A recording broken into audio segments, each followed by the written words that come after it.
how one should be relating to each other in a diverse organizational structure where you've got finance, legal people, sales people, marketing people, logistics people, production people, all needing to work together for a common goal. A whole lot of subcultures, effectively. A whole lot of subcultures, living and working in different areas of the country as well. Yeah. And where is it important to retain some of that unique cultural aspect, and where is it important to have an integrated common approach? And finding that balance is I think what I've learned a lot about. So that culminated, all of that learning culminated into what I believe is the reason that you were nominated Business Leader of the Year in 2020. Welcome to the Autobiography, a video series that shines the spotlight on inspiring leaders. It captures their fascinating stories, their personal journeys, and key leadership lessons. It also uncovers secrets to their success. Today, I am privileged to be joined by the President and CEO of Toyota South Africa, Andrew Kirby. We're thrilled to have you here. I'm actually humbled to have you here. You're a legend. You work for definitely the biggest car brand on the continent. I mean, the entire continent's painted in red. So thank you for being here. Really appreciate it. So I thought I'd start off by asking you about your hobbies. What is it that Andrew Kirby does outside of Toyota, if anything? No, thanks, George. Good to be here. No, I have quite a few hobbies. Most of them are in the area of sport. So as I've got older, I've actually become spending more and more time, with sport. I think once the kids grew up and had a little bit more time to be able to dedicate to that, it's become more and more important for me. So I do a lot of mountain biking. Oh, wow. I actually do mountain biking racing as well. Have you ridden with Mark? Mark from Mercedes? No, never ridden with Mark. No. Okay, because Mark's an avid cyclist as well. Oh, okay, I didn't know that. Yeah. No. So I do a lot of riding, and that's been good for my health as well. Just to have a environment where you can de-stress and be out in the mountains. And then I kite surf. So that's been a big passion of mine for many years. Oh, wow. It's a rather unique, kind of extreme sport. But up on the board, doing the whole thing. Yeah, boosting, jumping, surfing, even foil. That's difficult. I went to Mauritius just before COVID, actually, and I took kite surfing lessons because I've always wanted to try it. And I eventually, after about 3 days, I got up on the board. But it's difficult to do. I mean, you've got to have a lot of upper body strength. No, it is tough to learn. Yes. But once you do it, it's just it's an incredible sense of freedom. I used to windsurf when I was young, and got into the sport of kite surfing when it was very new. There was no YouTube, there was no coaches, so I taught myself, and just eventually, I do it whenever I can. I would say this year, since the beginning of the year, I haven't been out once. I haven't been able to, but whenever I'm on holiday, I'll kite surf, and when the wind picks up again in Durban, I'll kite surf over weekends. Tell us a little bit about Andrew as a teenager. What did you get up to? What did you do? Who were you as a teenager? I think I was an all-rounder. Played a bit of sport. I did fairly well at academics. I didn't excel. I had a couple of big milestones in my teenage years. I moved from the Eastern Cape in high school, halfway through my high school, almost halfway, to Pretoria. And so that was a big change for me, and then broke my neck when I was 15 years old riding a bicycle. Wow. So there were quite a few difficult or challenging situations for me in my teenage years. My dad encouraged me to do, I played almost every sport. Literally played every sport there was. Played rugby, I also played soccer, played hockey. I played tennis, I played squash. And you can go through everything. So I did all the sports, and I enjoyed that. And I think maybe I didn't get into the first team or tour when I was a teenager, but later in life it's been really useful to be able to have all of those skills, and I've tried to pass them on to my kids as well. That's incredible. So, in kind of going through those teenage years, what did you dream about? What were your aspirations? What did you want to become? Because that's most of the kids get asked, what do you want to become? I didn't really have such a clear idea of what I wanted to become. I think I admired my father. He was in the automotive industry. Oh. He was in a senior position in the corporate world, and I thought that was cool. I thought I could see myself being in corporate. I could see myself hopefully rising to be an executive, not necessarily the motor industry. Yeah. In fact, my father tried to dissuade me from joining the motor industry. Later on in my teenage years, I felt I wanted to be an engineer, and that is what I did pursue, but I didn't really have a clear image of I want to be X, Y, and Z at all. Like I want to be a doctor, I was fairly open. No, I want to be a family man, I want to be a good husband, I want to be a man of faith. That's important to me, but I didn't have a very clear career goal at all.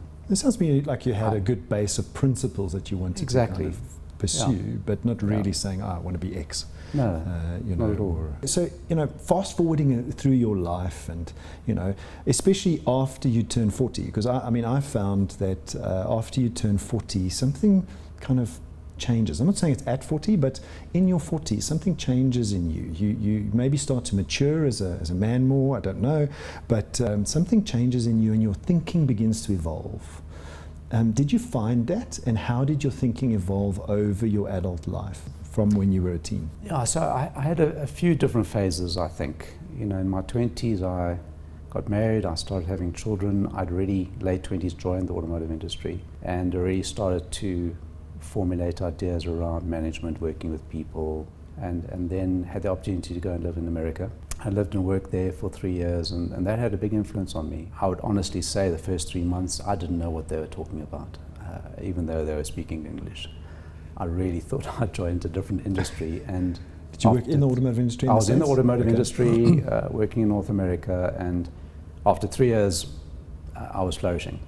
So it was a big opportunity for me to learn to work cross-culturally, work with very divergent views and ways of thinking. I spent some time on the East Coast and some time on the West Coast. It was like a different country. Yeah. And that was really good for me. I think when I got into my 40s, I took over as head of sales marketing for Toyota. That was a big role for me, and it took a lot of adjustment and learning to work with a very different culture, learning to work with the Japanese, which took me some time, and understand, wow, they're successful. What makes them tick. And then a little bit later on, actually moving to Japan and living in Japan and working there and taking an executive role in Japan, I think really formulated a lot of my thinking. Finding ways of, in the beginning, I think when you're younger, you focus on your functional area, on how you can be an expert, on how you can really understand the detail. I always wanted to break through with something, what was going to be unique, what was going to be a breakthrough. And later on in life, it's a lot more about weaving things together, finding ways of integrating the divergent teams, a lot more thinking around our culture, about how we make decisions, about what are the challenges for the next 10 years. I think when you're young, I was thinking about the challenges for the next month. And now I'm very focused on 10 to 15 years. Yes. So I think your horizon changes, your breadth of thinking changes, the way you think about working with people, I think that changed a lot. I think the way I thought about myself changed a lot.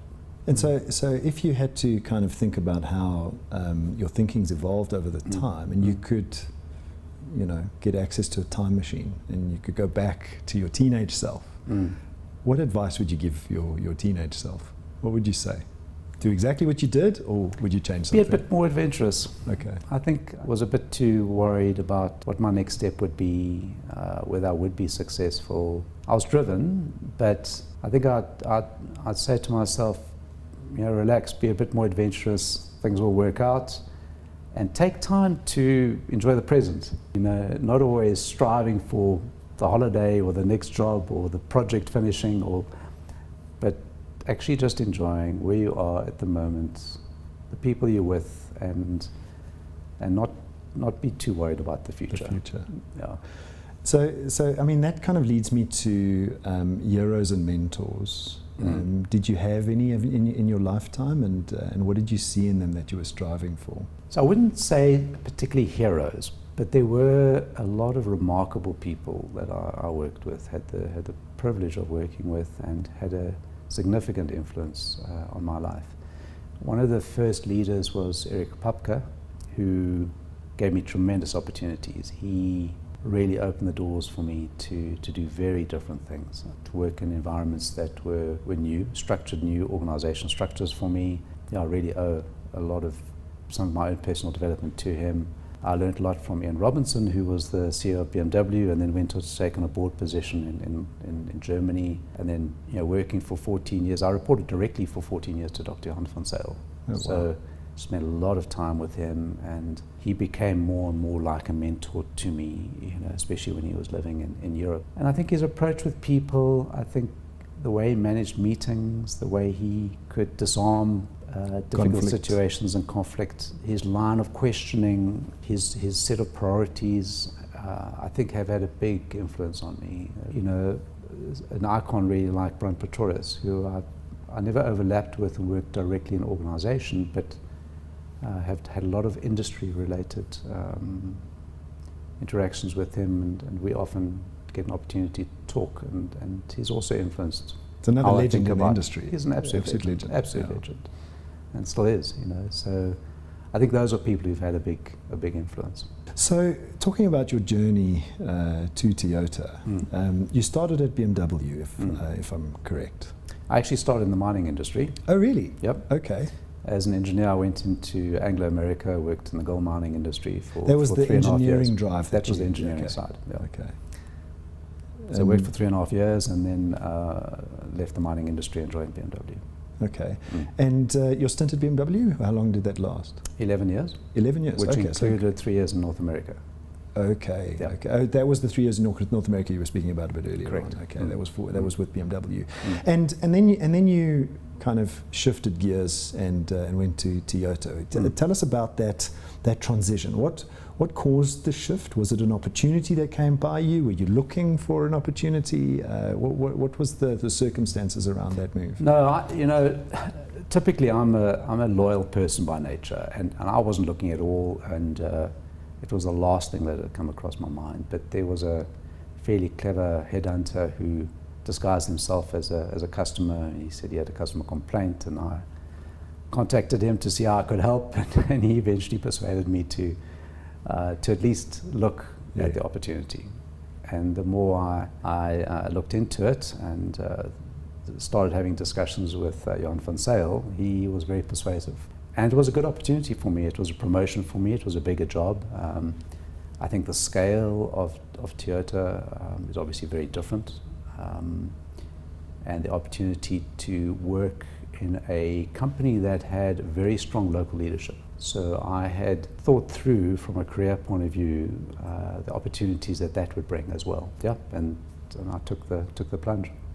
So once you'd taken that plunge, and now you're over at Toyota, 11 years in BMW. What were your learnings or lessons in the role right at the beginning? What did you face that you had never faced before in your role at Toyota?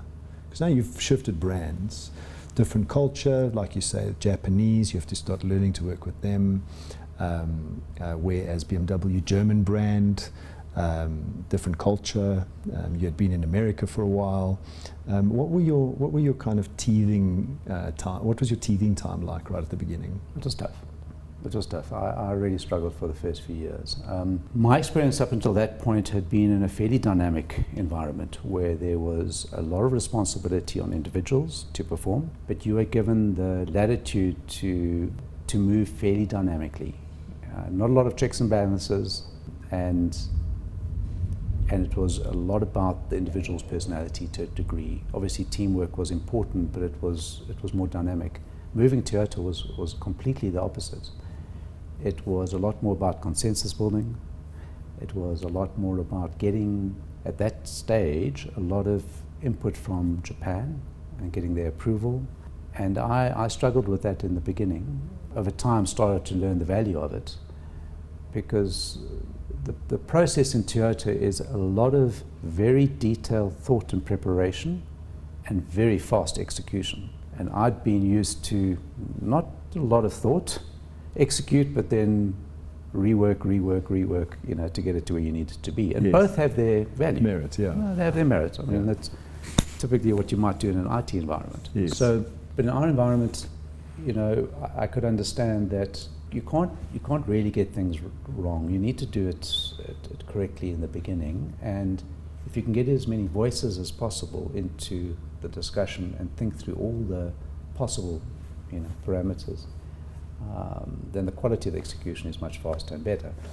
Anyway, so that was an adjustment for me to understand. There was a lot of old school thinking at the time, and that's obviously why Jan brought me into the business, was to bring some reform. Yeah, some new blood, as they call it. He didn't tell me as much, so I had to work my way through that and try and accelerate, the pace of change and bring Toyota into being a lot more advanced in our thinking and more leading edge, in many of our ways of doing things. So those were the challenges, and I think working with the Japanese actually ended up being very, very easy, and I really valued their input. They were much quicker to want to change. It was the local organization that took a little bit of time to adjust. So those were the teething points. So then you got an opportunity to go and work at Lexus in Japan. Tell us a little bit about how that occurred. What was your role at Lexus in Japan? So I was responsible for product planning and marketing globally for Lexus. Okay, so up to that point in time, you were head of marketing in South Africa. Head of sales and marketing in for South Africa. For Toyota. Yes. And then you got the role head of marketing globally, but had to work in Japan for this role. Correct. How did that occur? Why did you take the opportunity? So as part of my personal development, Toyota had a global program for executives to go and take on line function roles, and Lexus in particular was very open to a foreigner working in that environment because it was a mixture of people from all over the world with fairly good English skills. Okay. And my role when I got there, and I didn't appreciate it as much before, but when I got there was actually to work with the overseas markets. Okay. So I went to Japan, but then traveled overseas all the time. Oh, wow. Which was great because I learned so much from my time in China, America, Europe, Australia. I literally traveled all over the world, trying to find a way of having a global approach to the Lexus brand. Okay. Surprisingly, at that point in time, there wasn't a singular global approach to managing the Lexus product planning or marketing. Oh, wow. And so we created at that stage what is now referred to as Lexus International, and that's now the headquarters for Lexus. So it was a really fun time to be involved. And then after the Lexus stint, how long were you in that role for? 2.5 years. 2.5 years. You mentioned before we started that when you moved back, you didn't quite know what role you were going to come back into.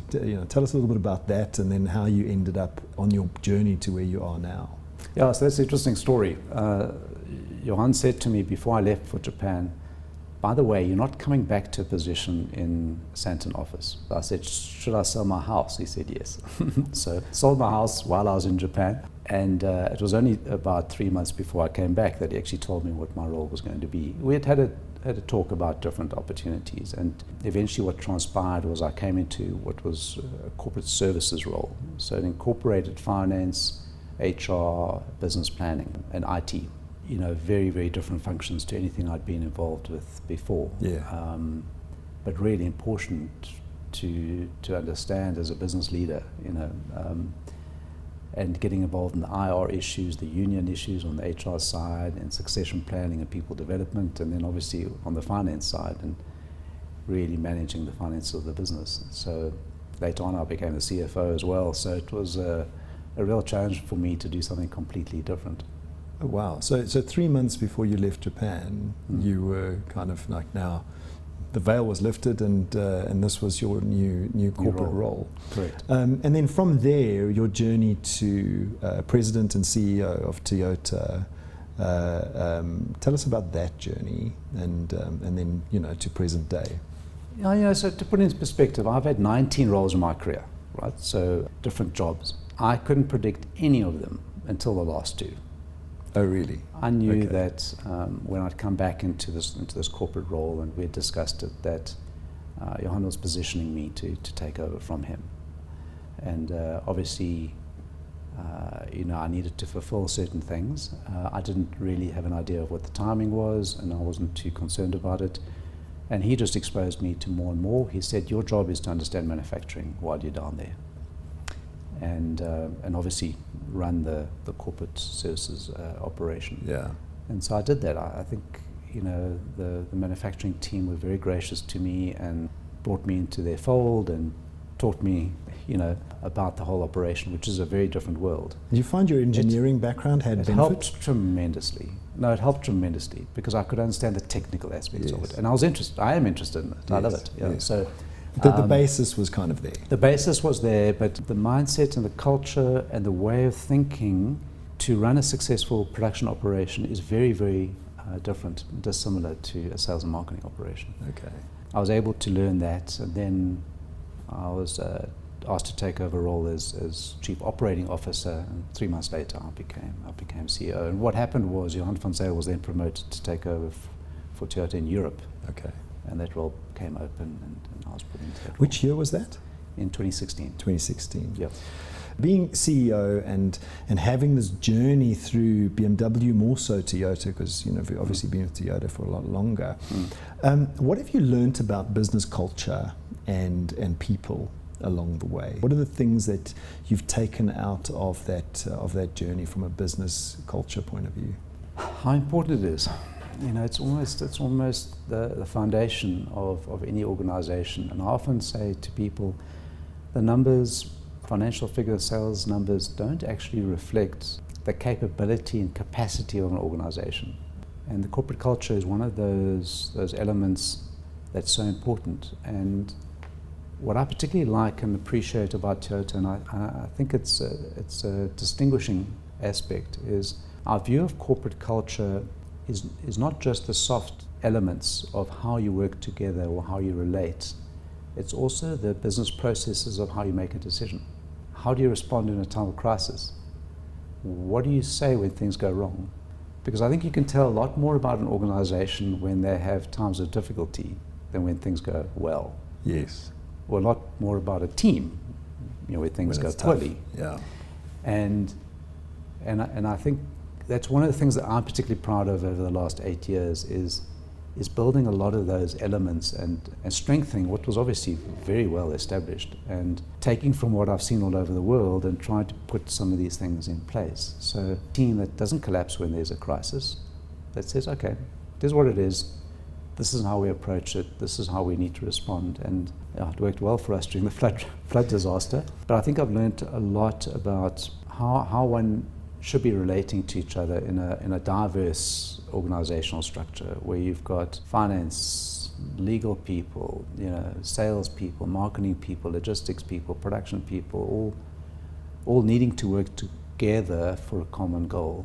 A whole lot of subcultures, effectively. A whole lot of subcultures, living and working in different areas of the country as well. Yeah. And where is it important to retain some of that unique cultural aspect, and where is it important to have an integrated common approach? And finding that balance is I think what I've learned a lot about.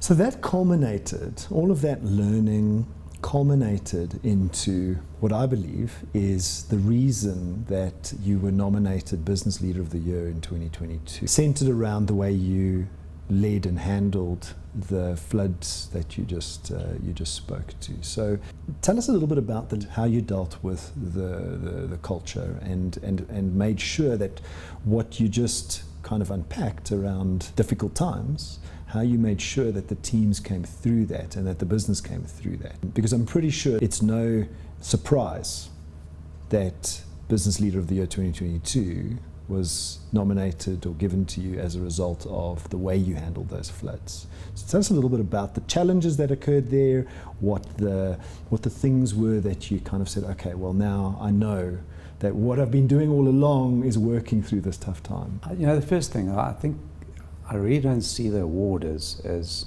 for my personal leadership. It was really the team, because we wouldn't have got through it if it wasn't for a really deep level of personal leadership that was taken in so many different areas.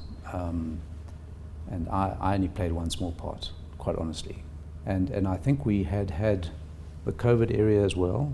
We had the riots in 21, and we were able to build some dynamics in play that helped us when we eventually ended up with this disaster. The other thing I would say is that it wasn't just about the local team. We had massive global support. So I was absolutely blown away. And if I can quickly tell you the story, I mean, it happened on the 12th of April. Couldn't even get on site that day. We happened to have had an executive from Japan visiting us. We said, well, you can't come to our site. Let's go to the Beverly Hills Hotel. And we met there, and the executive said, well, I think you need to send Akio Toyota a personal video message. Pulled out his iPad and said, speak. So I told Akio what had happened, and I shared with him how we were going to approach it.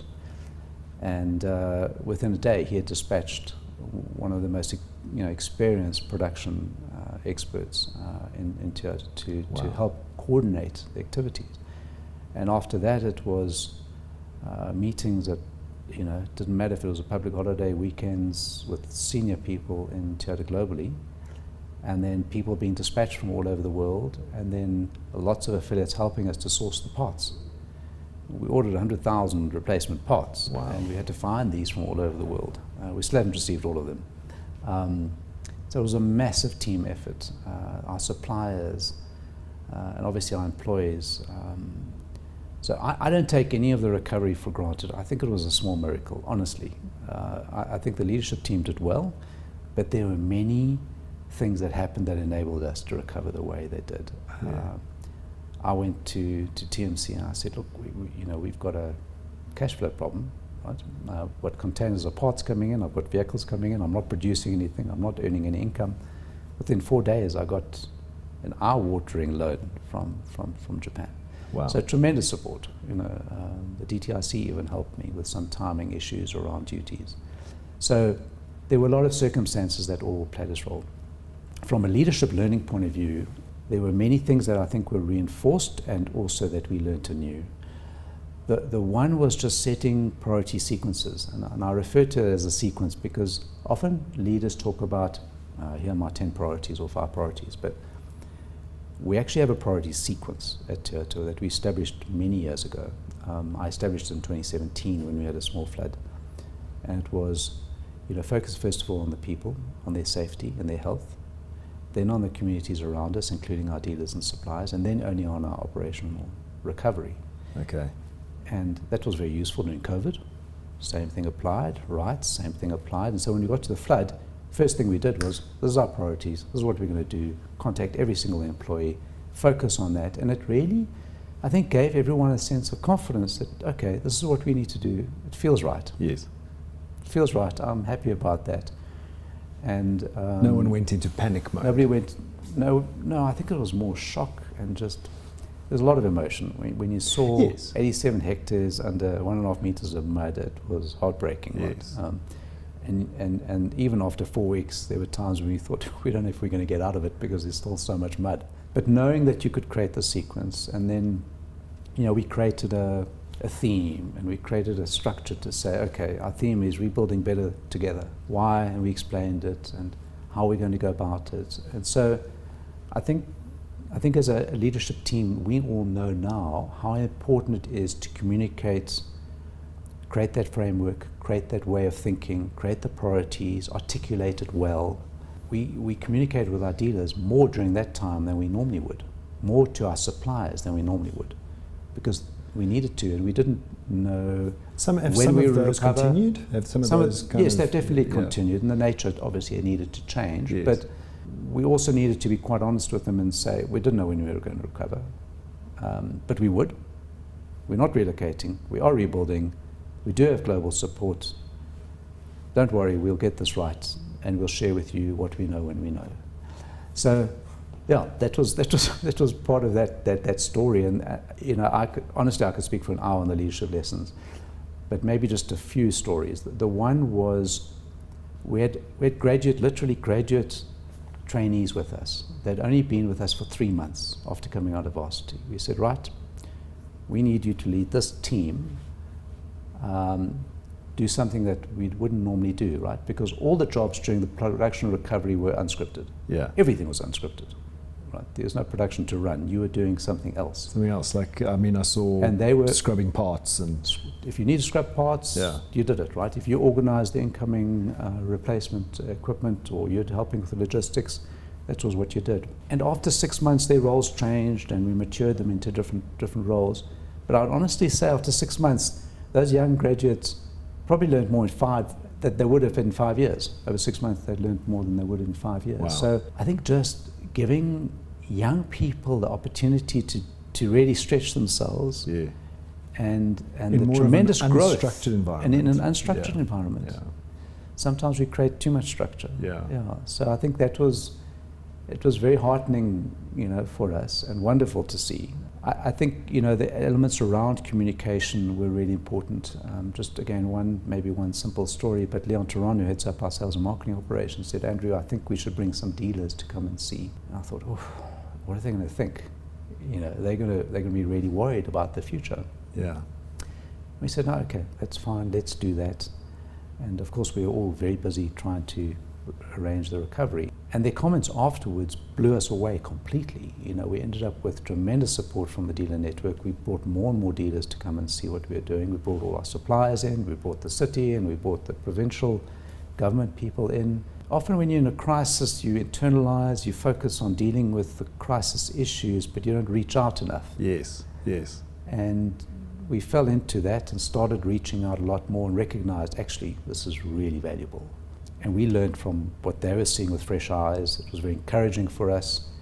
And we got a lot more moral support, from people, but also very practical support. And then we went out and said, well, we need to tell our customers that we're not relocating, that we're not stopping production in South Africa. And we put a, slapdash advert together on TV. It wasn't a studio production, and that was received extremely well, because it just was a very real explanation of what we were and the fact that we would recover. So those were nice lessons from a communication point of view for us. But underlying that is that kind of philosophy of the people, the customers, and then the consumers, effectively. Exactly.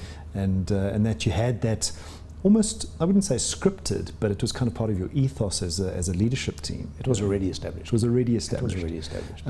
that kind of saw you through managing a time where you didn't know what the outcome was going to be. Exactly. Effectively. No, exactly. So well done.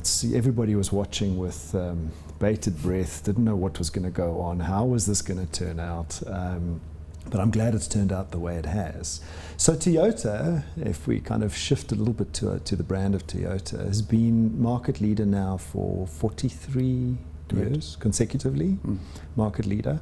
And I was listening to a podcast the other day, and it was actually a Joe Rogan podcast. It was a different context, but his comment just stuck with me. And I don't know if the internet follows you around more than we think, because I was preparing for this interview, and then suddenly I was served with a YouTube video by Joe Rogan that had the word Toyota in the headline. Okay. So I think there are things that follow us around that we don't know about. But anyway, so my point is really, Joe Rogan's comment was, Toyota makes bulletproof cars. They last for 30 years. And it kind of made me sit up and pay attention, because I know the Toyota Corolla. The Toyota Corolla is almost bulletproof. The Toyota Hiace is probably bulletproof. Besides building a really good product that is almost bulletproof, how has Toyota managed 43 consecutive years as market leader?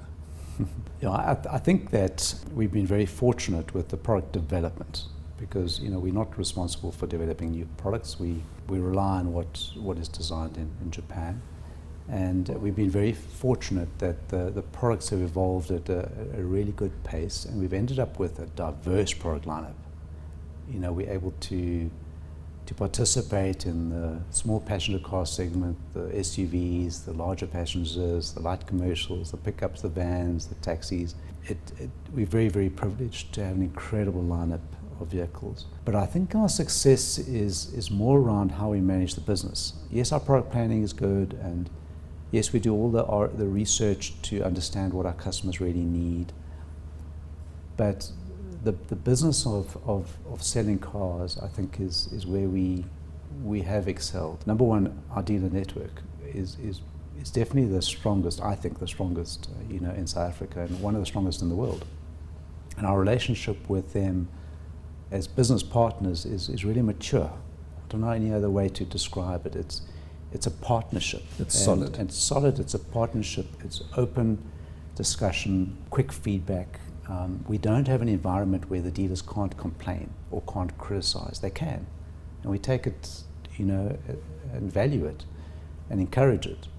On the other hand, we don't have a situation where dealers try and manipulate things. We all understand, and they even work together. Yeah. And that's taken decades. So I can't claim that. I mean, that's really been built up over a long period of time, and I think that's been one of our big success points. Customer care is a big one as well. There's always room for improvement. I often get customer complaints, but I think we're getting better and better. And how we respond to our customers is really crucial because, again, often the customer's perception of us is not what happens when things go right. Yeah. Or if there are no problems. It's what happens when there are problems. Like you were saying with the teams earlier.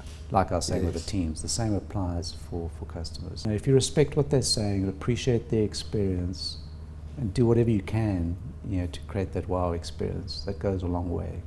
And we have a lot of focus on our after-sales area because that's such a crucial aspect of selling cars. People don't think of it that way. It's true though. But it is actually the foundation. Yeah. So I think there are many elements that have really helped us. It's not one thing. I think we've got fantastic systems. Our IT systems are world class. We've got great marketing. I think we appeal to South Africans as though we're a local brand. Yes. We try and position ourselves as a local company. Hilux and Fortuna. I mean, how much more local can you get? Exactly, and the way we do our commercials is all about South African humor and what South Africans want to aspire to. So I think those are some of the things that have helped us. I suppose what I'm hearing is that, in order to have a successful business, there's a couple of layers. You've got to have a good product, bulletproof product. You've got to have a good product. But the layers around that product are just as important as a good product. You can't just, something's not going to sell itself. You've got to have those layers, good culture, really good sales and marketing operation, and then really good after-sales service, which I suppose fits into the sales and marketing part of the business. So if we shift gears a little bit, we're very humbled at AutoTrader that you've asked us to be part of the Gazoo Racing initiative team, and we've had 2 drivers in your lineup now, back-to-back years. So we're probably doing something right with your car. So we had Sean that was racing last year, well. Yeah. did pretty well, and this year we've got Chad that's racing, and I think Toyota has. I see a light in those 2 guys' eyes that just whenever you start to talk about how they're doing at the GR Cup races, their eyes light up. So Toyota's changing kind of. They're never going to forget this. So it's really, we're fortunate that we've been part of it. But what everybody I think doesn't know, or most people don't know, is that you actually raced. Tell us a little bit about that.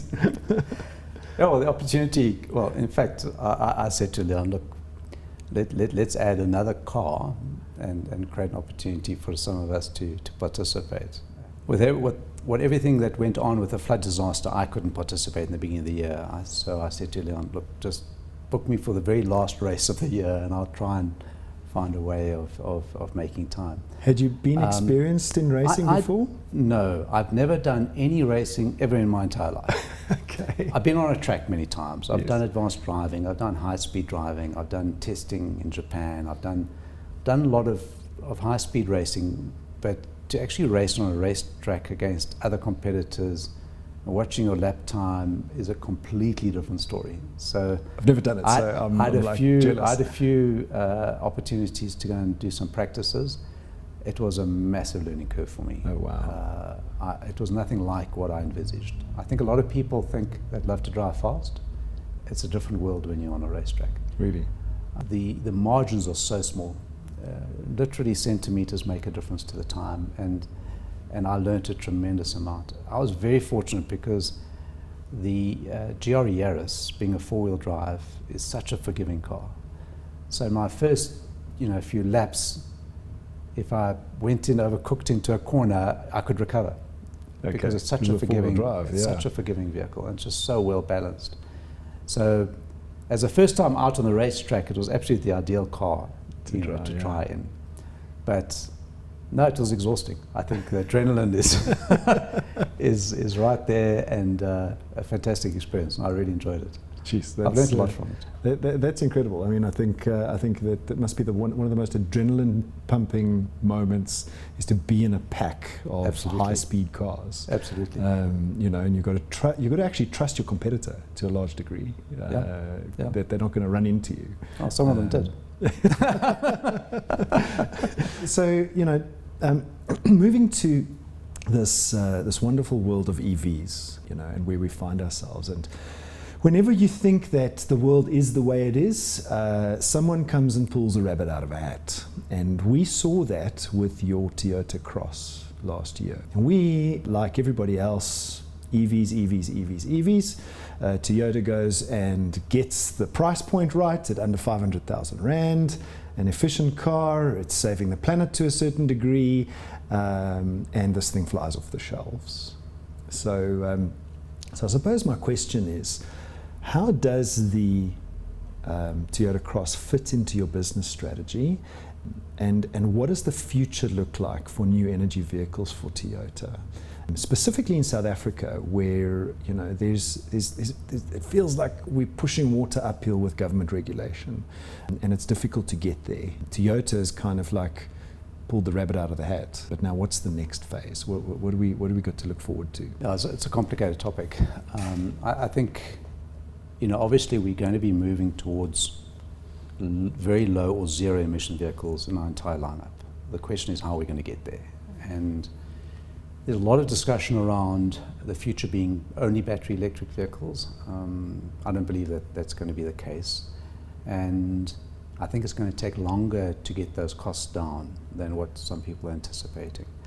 So our approach globally and in South Africa is to have a diversified approach and say, let's be realistic about our market conditions, how our customers use the vehicles, the different usage requirements from fleet customers to people wanting to use them in their farms, to private usages.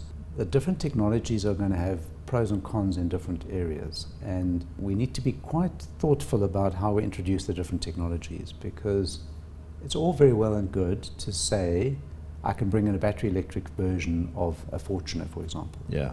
But if I tell you what the price point it would be, nobody would buy it. It's not about the technology solution, it's about how does the customer see the value? Yes. What's the value for the customer, and how will the market respond? So with hybrid, we knew that we could have the quickest impact on our overall CO2. And we also knew that we could get it at a price point that would be really appealing. But we're a little bit concerned about how would customers feel about driving a hybrid vehicle with the dynamics that go with that. To be honest, I was bullish. I had to be bullish to justify, but I underestimated it. From very soon on, we suddenly had a 60% order bank on hybrids only. So South African customers responded very well, and everybody that I've spoken to that's driven the hybrid will only now drive a hybrid in the future. Yeah. So now we have another problem, because I need to create a lot more hybrids. Yes. But we also know that as the technology advances, the plug-in hybrid is a really cool solution. Yes. Because you can drive to work and back 5 days a week, 0 emissions. Yes. It's got enough range to do that. And if you want to go away for the weekend, you can. You've got the hybrid advantage. And you don't have the anxiety of can you find a charger or not. But you can charge it overnight at home, and it's really an efficient. And you can do the school run, the shop run, everything. You can do everything you want to. Yeah. I mean, I commute 45 k's one way. I can get to work and back on just on battery. Just on battery. Oh, wow. The price points are a little bit high, so we're working on trying to get that down. And obviously, if we can get government support, that will really help to accelerate the transition. And this is going to be important for us.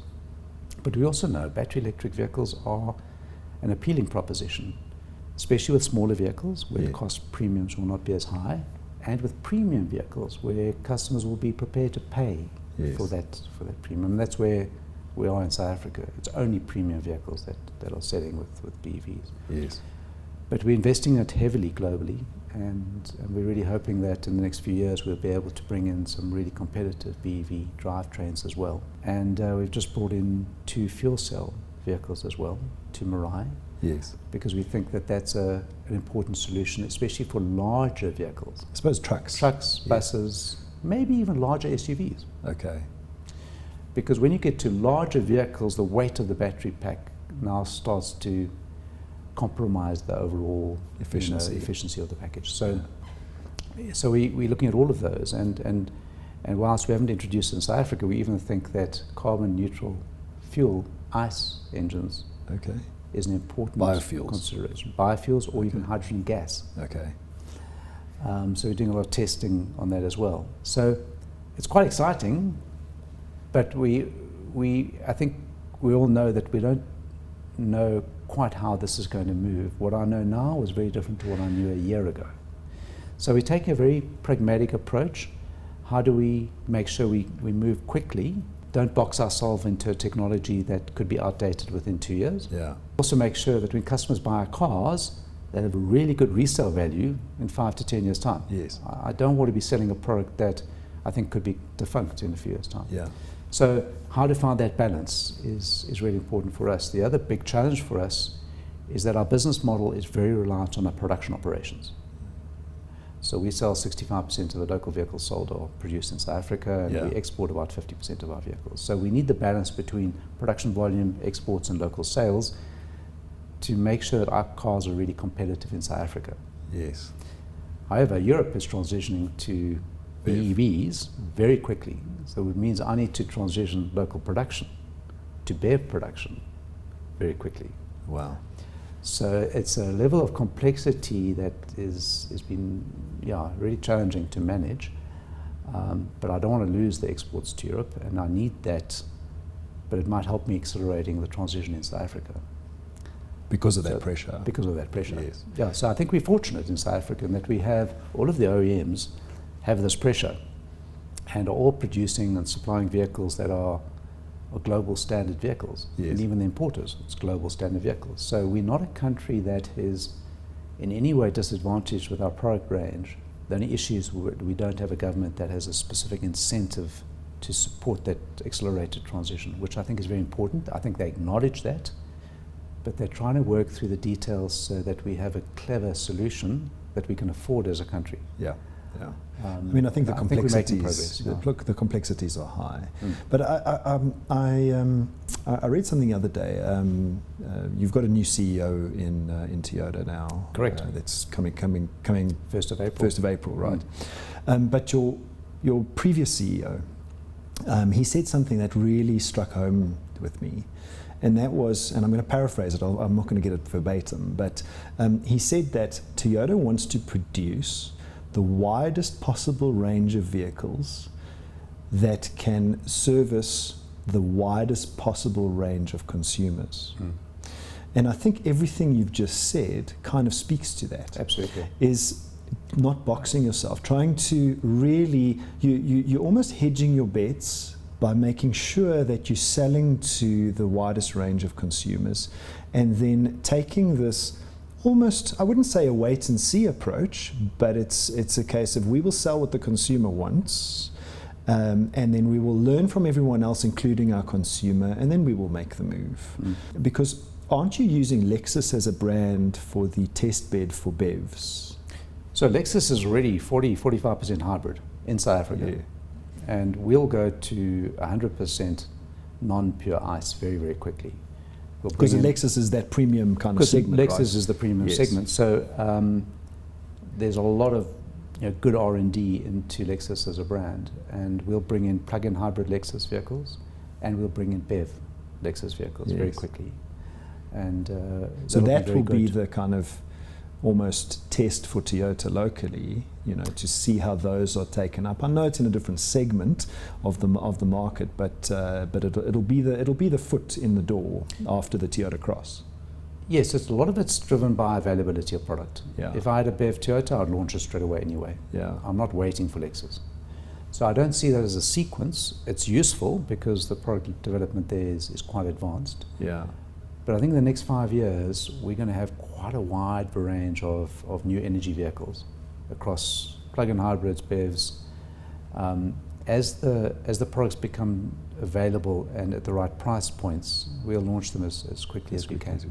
Yeah. So your new CEO coming into the seat on the 1st of April seems to be a lot more new energy vehicle focused, and seems to have embraced the NEV range quite a lot. I know it's early days, but from everything I've read, he seems to have kind of embraced a little bit of a new energy vehicle stance in his. He was also previously head of the GR brand as well, so that's exciting. Okay. So I think we're going to see a lot more racing GR brand vehicles at the same time. Right, so as we wrap up, I want to get some takeouts from you in terms of your role as CEO, and now you've got a few decades of experience, and you've had to manage many stakeholders, and I'm a baby, being CEO for almost 20 years versus you, and so I have this challenge quite often, and I want to understand how you manage this challenge, and that the challenge is being in the center. You have staff pulling on you as a stakeholder.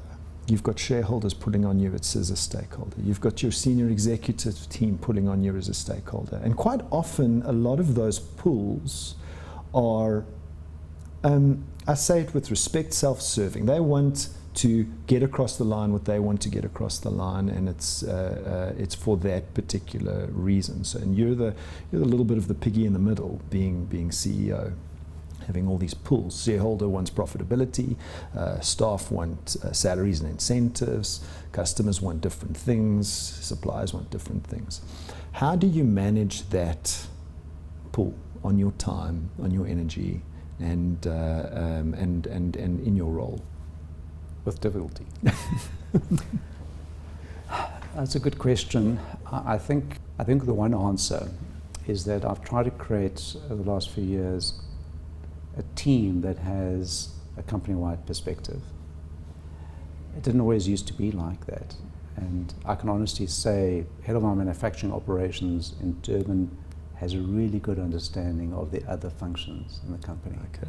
Transparency. Head of our sales understands and appreciates the challenges in Durban and the production operations. Our corporate roles have spent a lot of time across all the different functions, so that there's a bigger level of capacity that can deal with the company-wide issues. I think that's important, and we're big enough that I've been able to do that.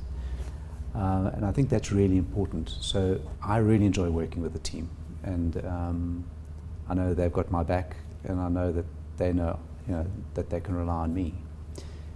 The other part of it is balancing the different pulls on my time is difficult. And I'll be honest, I don't always get it right. I find myself in 6 to 8 hours of meetings a day. Probably is not ideal. Try and have a little bit of an open door policy where people really need to see me, I want to be available. So sequencing the priorities, I think, is the key trick. What are the big projects? What are the big picture issues? Am I spending enough time on those? And then try and let the rest of the team deal with the other things. And just spending time with the team that report directly to me, enough time with them, I think is really important. Otherwise you end up with gaps. Yeah, it's not easy. There are times when I wonder if I did the right thing. But at the other other side of the coin, it's really rewarding. I think I'm making a difference. I get up in the morning wanting to do the job because I think I can make a difference, and I want to not just make a difference in South Africa, but in South Africa. And as my vision started to grow to saying, well, what can we do with the communities around us? What can we do for the country? How do we add value? How can our corporate citizenship role enlarge? That's motivating for me, and I enjoy working with people. Yes. I don't like the video conference meetings. I want to be face to face, and I get a lot of energy out of that. I get energy out of people. You and I are exactly the same. This work from home thing just doesn't work for me. Actually, I find it quite stressful. Yes, I find it more stressful. Exactly right. Exactly right. What does the day in the life of Andrew Kirby look like? Do you have a morning routine? How do you structure your day? And then do you have an evening routine? Because, quite often these management gurus and leadership gurus, and, you'll see them on YouTube, like, do these things, structure it like this. And I'm not so sure it's exactly like that. So what is the day in the life of Andrew Kirby? So I do have a morning routine. I mean, obviously I travel, and the days I travel, it's a little bit odd. But I get up at between 4:30 and 4:45 in the mornings. I then have a devotion, and that's really important for me. Spend some time praying, reading scripture, and that kind of just, focuses me and gives me the right perspective. And then I exercise. So I exercise for about an hour. Okay. But I don't exercise for the sake of exercising. I'm always watching my metrics, and I'm training for something. Okay. That's just the way I am. So, and then I'll look at my emails, have breakfast, and off to work. Getting to work at about 7:45. I've tried to create 2 slots in my day, early morning and just after lunch, where I can not be in meetings. It doesn't always work out. It doesn't work out more than it does, to be honest, but I try and do that. And then I'm in meetings for the rest of the day, and normally after lunch I have a little bit of a gap to try and catch up on emails and do some preparation for meetings. And then I guess work starts when the meetings stop. Yeah, and that's what I do in the evenings. At home, I don't really have a very structured evening routine. Try to get to bed at around the same time. Spend time with my wife. Have dinner. I don't. Maybe just catch up on a little bit of sport on TV or news, and that's about it. Yeah, I try not to do emails too late into the evening. Yeah. So my mind can switch off. Yes. And I'm quite disciplined over weekends. So I might look at my emails first thing on Saturday morning or Sunday night, but I don't expect anybody to be responding to me or working over the weekend unless there's a specific functional event that's happening. Yeah. Okay. I mean, I think that's kind of like structured, but also flexible. Exactly. You can't be too rigid because otherwise you probably drive yourself insane. Exactly. So very finally, Andrew, what are you reading at the moment, or what would you suggest people read? I'm actually reading Oscar Chalupsky's book at the moment. He's written a fascinating book about his sporting life, but now recovery from cancer, which is really inspiring. I do read other leadership books. I'm trying to find a way of moving away from, let's say, the superficial reading on the internet into something that almost the scrolling type. The scrolling type, because I think I'm already a little bit overhyped anyway, so that doesn't necessarily help me. I need to, especially in the evenings, I need to try and move away to actually sitting down and reading a hard copy book. I think that would calm me down a little bit more. So I know that that's an area of improvement I need to work on. Yeah. So that's been fascinating, absolutely fascinating. I really am honored to have had you. You're an absolute legend, as I said at the beginning. So thank you very much. I really appreciate your time. I really appreciate it. Thanks, George. Thanks, Andrew. Thank you.